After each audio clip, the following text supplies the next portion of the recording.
Bonjour à tous, j'espère que vous allez bien. Aujourd'hui, on se retrouve pour une nouvelle vidéo témoignage. Et dans ce témoignage, nous allons rencontrer Lucie. Donc c'est parti.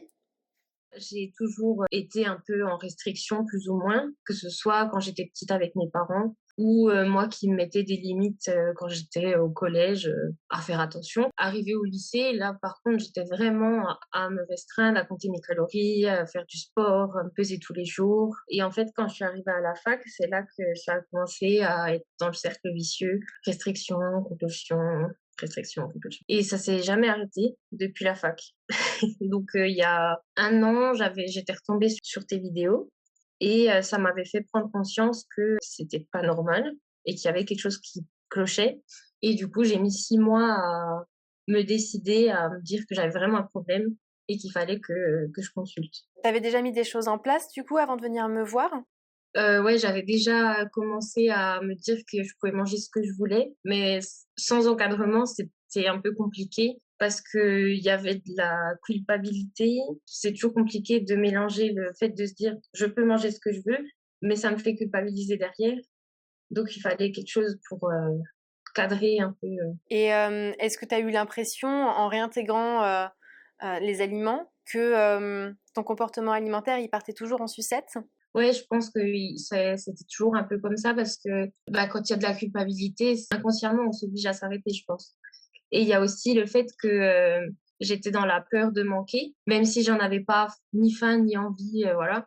J'allais manger parce que, je me disais: «Il y en aura plus quand j'en voudrais», donc fallait que j'en mange. C'est vrai que le fait de lâcher les vannes, en soi, ça ne règle pas tous les problèmes. Ça peut, et c'est chouette quand ça arrive, mais il y a d'autres paramètres derrière aussi à prendre en compte, notamment savoir si on est en sécurité pendant qu'on est en train de manger. Donc ça, c'est typiquement lié à la restriction, c'est des choses qu'on travaille en prise en charge.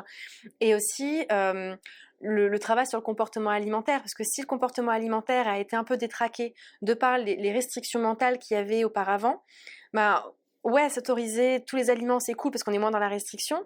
Mais par contre, à côté de ça, on n'a plus aucun repère d'un point de vue signaux corporels pour savoir à quel moment s'arrêter de manger, à quel moment est-ce que c'est cohérent de le manger ou pas. Ouais, c'est ça, c'est exactement ça, ouais. Donc c'est pour ça que c'est bien de pouvoir le faire en étant encadré si on voit que ça part un peu à la dérive, quoi. Et qu'est-ce qui t'a, toi, décidé au bout de 6 mois à entamer une prise en charge? En fait, j'en avais marre parce que, à la fin de chaque repas, j'avais mal au ventre parce que du coup, bah, je mangeais trop comme je m'écoutais pas. Bah, tous les jours en fait, puisque tous les jours je mangeais trop et aussi parce que je prenais aucun plaisir à manger, même, des aliments, qui sont censés nous faire plaisir, genre du chocolat ou des trucs comme ça. À force, je me suis dit: C'est vraiment, plus vivable sur le long terme». Enfin, j'ai que 23 ans. Si toute ma vie, je prends aucun plaisir à manger et j'ai mal au ventre tous les jours après avoir mangé, bah, génial. Et quelles ont été tes peurs avant de te lancer? J'ai eu peur de déjà pas y arriver, que ça marche pas sur moi, dans le sens où, que j'arrive pas à retrouver un comportement alimentaire normal. J'avais un petit peu peur de prendre du poids par-dessus, mais je suis vraiment pas venue te voir parce que je voulais perdre du poids. C'était vraiment parce que j'en avais marre. Enfin, j'étais vraiment mal et aujourd'hui, je me rends compte que avant j'étais beaucoup plus, stressée, j'étais beaucoup plus énervée pour un rien. Enfin, ça a joué sur beaucoup, beaucoup de facteurs, qui faisaient que je me sentais, bah, pas bien, quoi. Et qu'est-ce qui a fait que t'es finalement allé au-delà de tes peurs et que t'as quand même pris un rendez-vous et que t'as quand même démarré une prise en charge? Et bah, je me suis dit que si je le faisais pas maintenant, je le ferais sûrement jamais et que, bah, si ça marchait pas, bah, ma foi, j'aurais essayé. Et qu'est-ce qui a été le plus dur pour toi durant ton parcours? Je pense que ça a été, de m'accepter parce que, c'est ce qui a toujours fait un peu défaut. C'est pour ça que j'étais dans la restriction et cetera, enfin voilà et du coup, je pense que le plus dur, ça a été de m'accepter. Ça a été, un long travail déjà avant de te voir pour me dire que je ne venais pas te voir pour perdre du poids, mais vraiment pour changer, mon comportement et la prise en charge, ça a beaucoup aidé parce que étant donné que je me sentais mieux à l'intérieur, du fait de m'écouter et bah, du coup, ça a fait qu'en fait, à l'extérieur, c'est venu presque tout seul. Et qu'est-ce qui t'a agréablement surpris? Je trouve quand même que j'ai eu assez de facilité à faire, les exercices que tu proposais, à m'écouter. Je pensais que j'aurais beaucoup plus de mal, que ce soit pour l'alimentation ou pour autre chose. ça s'est fait à peu près naturellement. Alors, pendant la prise en charge, si j'avais des petites remarques sur mon poids, ça me rendait très, très, très mal, vraiment. Et encore maintenant, j'avoue que je suis plus sur la défensive, enfin, je me défends plus facilement et surtout, j'ai pas cette, peur de manger quelque chose que je ne devrais pas manger avec des guillemets, parce que, j'ai un peu de poids en trop. Je m'en fiche et si quelqu'un me dit quelque chose, il aura aucun argument, bah, contre moi. Je veux pas dire que j'ai la science infuse là-dessus, mais je veux dire que je sais ce que je pense et je sais ce que je fais. Ouais, quand tu parles des remarques qu'on pouvait te faire au niveau poids, tu parles plus de ton entourage, des personnes qui te côtoyaient? Ouais, ouais. Ou, j'ai, bah, mon conjoint qui des fois me disait, «Tu es que tu devrais manger ça quand même?» parce que je disais: «Beh oui, enfin, je suis suivie, j'ai envie de ça, je mange ça». Mais, c'était plus une question de santé qu'une question de physique, mais ça fait jamais plaisir. Et est-ce que tu as vécu des phases de rechute? Tu sais, c'est les phases où, tu sens que tu es dans un moment un peu de flottement dans la prise en charge. Tu avais mis en place des choses, des petits exercices, des petites astuces et puis finalement, à un moment donné, sans comprendre pourquoi, au départ, parce qu'après on arrive à trouver le problème, mais sans comprendre pourquoi, tu as l'impression de revenir un peu en arrière et que tu vas jamais y arriver et que c'est trop compliqué. Je sais pas si on peut vraiment appeler ça une rechute parce que c'était des toutes petites choses, mais, je me souviens, pendant l'été, mon exercice était de poser les couverts et de mastiquer, et en fait, pendant cette période-là, j'étais très, très stressée. J'ai eu des petits soucis, de santé et cetera. Donc, c'est vrai qu'à ce moment-là, j'étais un peu perdue puisqu'on s'était pas vus tous les 15 jours comme tu étais en vacances, ce qui est normal, hein. Je suis pas en train de dire qu'il faut pas que tu prennes de vacances, attention. Mais ouais, à ce moment-là, c'était un peu compliqué. Mais juste après la séance, en fait, je me suis rendu compte que c'était pas grave et puis ça a repris son cours, normalement et il y a eu, un autre moment, mais c'est pareil, c'est parce que j'étais stressée, mais c'est revenu presque tout de suite une fois que le stress est parti. Qu'est-ce qui a changé depuis le premier jour où tu as commencé à modifier tes habitudes? Je dirais, tout parce que déjà j'ai un meilleur rapport au corps. Avant, quand, je voyais un corps très mince, je me disais que c'était la norme et que du coup, si c'était à peine plus, c'était pas normal et en fait, maintenant, n'importe quel, corps que je vais voir, ça va pas me choquer à me dire, «Oh là là, je suis comme ça moi?» ou, genre: «Oh là là, j'aimerais bien être comme ça». Enfin, tu vois, il y a plus de comparaison à me dire: «Est-ce que c'est comme ça, c'est mieux comme ça ou pas?» et j'ai plus peur, du regard des gens non plus. Au niveau de l'alimentation, ça a énormément changé parce qu'il y a des choses que j'adorais avant que maintenant j'aime plus. Quand j'ai remangé un Snickers, ça faisait des années que j'en avais pas mangé parce que j'étais privée et ben, j'ai pas aimé. Alors que, j'adorais ça avant. Mes goûts ont changé et surtout maintenant, j'ai beaucoup plus envie de manger, de la viande, des légumes, des féculents, par rapport à, des gâteaux apéros ou du chocolat, des gâteaux enfin, des choses que je me privais avant. Maintenant, j'en mange vraiment si j'en ai envie et je prends surtout plus de plaisir à manger, des légumes, de la viande et cetera qu'avant je me forçais à les manger. Vraiment, je me sens plus sereine dans toutes les facettes, de ma vie. Je suis plus cool, mais j'étais tout le temps énervée. Le moindre petit truc, je le prenais mal, que ce soit, enfin une petite remarque sur mon physique ou autre. C'était vraiment, compliqué. Si j'ai faim, je vais manger. Si j'ai envie de manger quelque chose, bah, je sais que je vais pouvoir le manger. Qu'avant, j'en avais envie, mais je le mangeais pas. Donc du coup, j'étais frustrée et ça occasionne beaucoup de choses. Et comment ça s'est passé avec ton entourage familial? Par exemple, tout à l'heure, tu parlais de ton conjoint, tu parlais des réflexions que tu pouvais avoir avec ton entourage. Bah, de toute façon, j'en avais parlé à mon entourage. Tout le monde m'encourageait à le faire, si je voulais le faire. Ce qui était difficile au début, c'est que au moment où j'ai commencé, la prise en charge, mon papa a commencé un régime. Automatiquement, c'était, 2 opposés. Il y avait moi qui essayais de, rééquilibrer mon comportement alimentaire et lui qui rééquilibrait son alimentation. Donc, c'était culpabilisant de mon côté de manger ce que je voulais pendant que lui était au régime. Mais globalement, à force de discuter, d'expliquer, on arrive à trouver un terrain d'entente, si je peux dire. Est-ce qu'ils ont finalement compris un petit peu la façon, ta nouvelle façon de t'alimenter? Parce que je pense notamment à ton conjoint, parce que c'est celui qui était le plus proche de toi, finalement, quand tu étais dans cette prise en charge.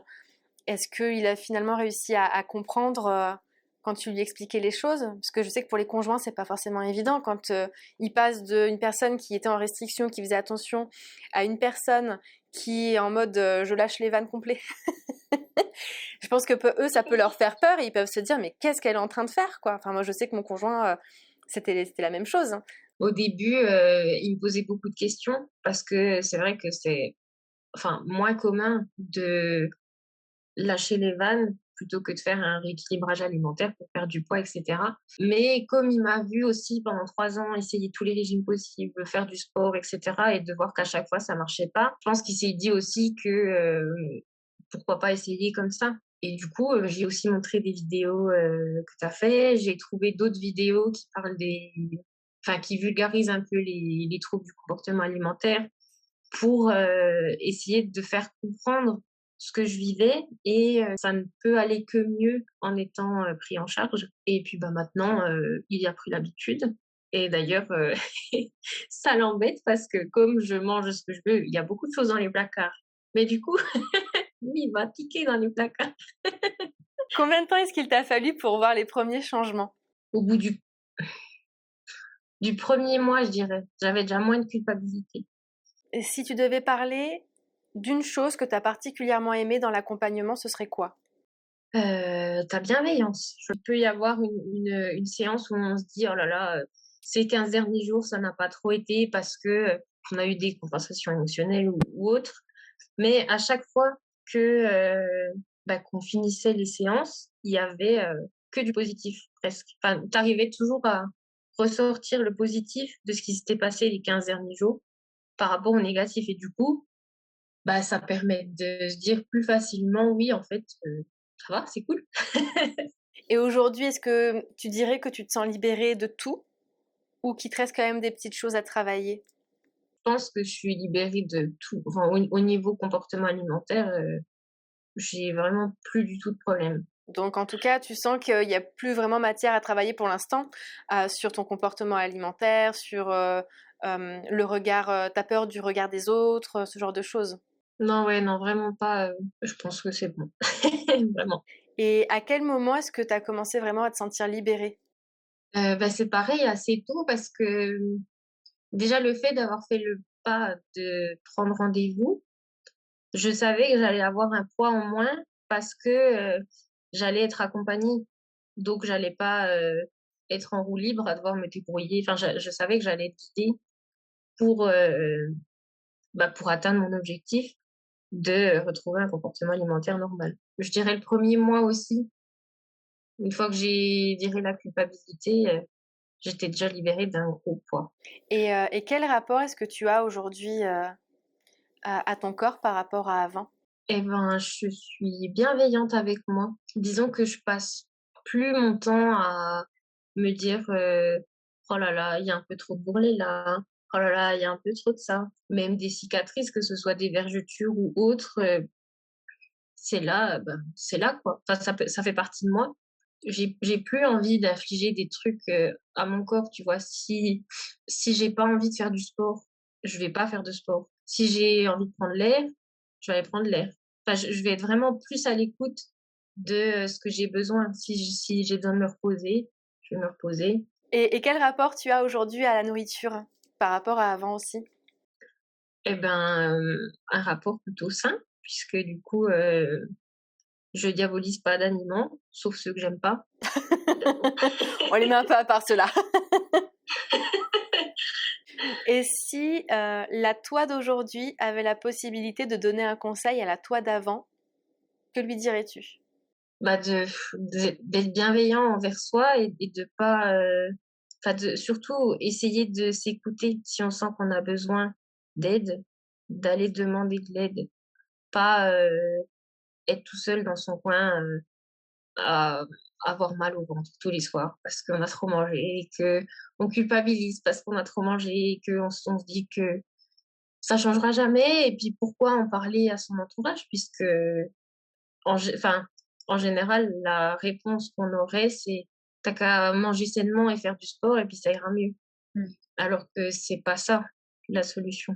Est-ce que tu avais cette crainte-là en prenant le rendez-vous, d'avoir ce genre de réponse de ma part? Non, parce que du coup, j'ai vu tes vidéos, donc je savais que c'était pas du tout, ton ta vision des choses. Ouais, le fait de me voir en vidéo, ça t'a permis déjà d'être rassurée sur ça et de pouvoir faire le premier pas? Ouais. En tout cas, je sais pas si je l'aurais fait, en tout cas pas tout de suite avec quelqu'un d'autre. Ouais, il y a toujours une appréhension, mais là, comme je t'avais vu en vidéo, enfin, il y a toujours une relation parasociale avec les vidéos YouTube. Du coup, ça aide à être un peu en confiance.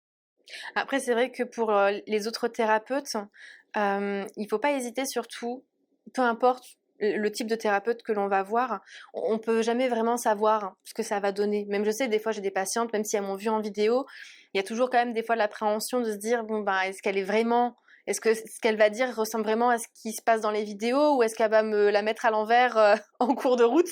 Mais en fait, l'idéal, c'est de tester un thérapeute, de voir sur la première séance, la deuxième, éventuellement ce que ça donne, au niveau du discours aussi, voir si le feeling passe et voir si la méthode de travail semble nous correspondre.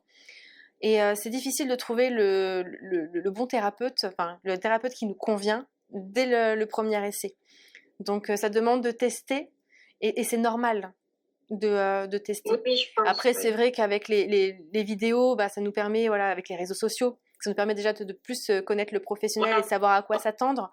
Mais je dis ça surtout, par exemple, pour des personnes qui seraient en attente de rendez-vous, que ce soit avec moi ou avec d'autres thérapeutes qui sont assez visibles sur les réseaux sociaux et qui sont un peu bookés, qui doivent du coup chercher éventuellement d'autres thérapeutes qui travaillent de la même manière, mais qui sont peut-être un peu moins visibles et qui sont peut-être aussi plus disponibles. Voilà, de pas hésiter surtout à tester parce que c'est vrai que bon, même moi, je peux pas savoir à l'avance quel type de thérapeute, par exemple, formé au gros, pourrait correspondre à ce patient-là ou pas. Par rapport aux différents retours que Mmh, j'ai vus, voilà, je vois que ben, des fois, ça correspond pas. bien sûr. Mais c'est pour le coup, c'est vrai quand même que de voir déjà, en vidéo, on peut déjà se faire une idée quand même sur, la personne qu'on aura en face de nous et j'avoue que c'est très appréciable que tu puisses faire à distance puisque j'habite pas du tout là où tu es. Donc donc c'était quand même pratique. Et est-ce que tu voudrais éventuellement rajouter quelque chose, notamment peut-être un petit mot pour les personnes qui regardent ou peut-être qui hésitent à être accompagnés ou qui ont peut-être l'impression que bah, ils vont pas s'en sortir en fait et qu'il n'y a pas vraiment de solution à leurs problèmes de comportement alimentaire. Tous ceux qui sont passés par la prise en charge, à un moment donné, se sont sentis dépassés par tout. Mais je pense vraiment que si on se sent comme ça, il faut trouver quelqu'un, à qui en parler. Même si c'est pas forcément un thérapeute au début, ça peut être un proche, faut vraiment trouver quelqu'un de bienveillant, pas quelqu'un qui, dirait, «Tu juste à, lever tes fesses et faire du sport et ça ira mieux». Mais vraiment trouver quelqu'un, à qui parler, de ce qui va pas, parce que, c'est la clé pour, s'en sortir. Je te remercie beaucoup pour ton témoignage. Avec plaisir.